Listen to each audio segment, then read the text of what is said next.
एक ऐसी बूढ़े बाप की कहानी जो हमको कुछ सीख देगी।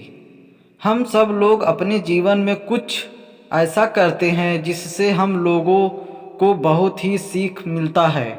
आज की कहानी आपके दिल को अंदर से हिला देगी। अजित अपनी पत्नी, बच्चे और पिता के साथ शहर में रहता था। अजित एक प्राइवेट कंपनी में जॉब करता था और अजित के पिता एक रिटायर्ड कर्मचारी थे। पिताजी काफ़ी बूढ़े हो चुके थे और जब भी कुछ काम करते तो हाथ हिलता रहता था। एक दिन की बात है, अजित ऑफिस से घर आया और उसके पिता खाना लेकर खाने जा रहे थे। तभी उनके हाथ से खाना गिर गया और सारी दाल अजित के कपड़े पर आकर गिर गई।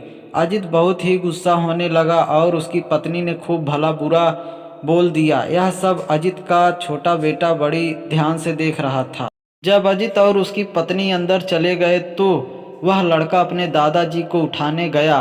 फिर क्या था, अजित और उसकी पत्नी ने मिलकर सोचा कि इनका खाने का बर्तन अलग कर दिया जाए और अगले दिन उन्होंने वही किया। अजित की पत्नी ने अपने ससुर के लिए। अजित का बेटा यह ड्रामा बहुत ही ध्यान से देख रहा था। एक दिन की बात है, सब लोग खा रहे थे, तभी अजित के पिताजी के हाथ से फिर बर्तन गिर गया। यह देख अजित का बेटा बोला, अरे दादाजी, यह बर्तन संभाल के रखो, आप जब मेरे मम्मी पापा बूढ़े हो जाएंगे तो मैं उनको दूंगा। अपने लड़के के मुंह से यह बात सुनकर अजित और उसकी पत्नी के पैरों तले जमीन खिसक गई।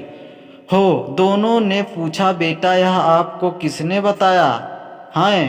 तो लड़के ने बोला, किसी ने नहीं, मैंने तो आप लोगों से ही सीखा है कि जब कोई बूढ़ा हो जाता है तो उसका बर्तन अलग कर दिया जाता है। इसके बाद क्या था, अजित और उनकी पत्नी को अपने किए पर बहुत ही ज़्यादा अफसोस हो रहा था और दोनों ने अगले ही दिन अपने पिता का खाना अपने साथ लगवा दिया और बर्तन भी चेंज कर दिया।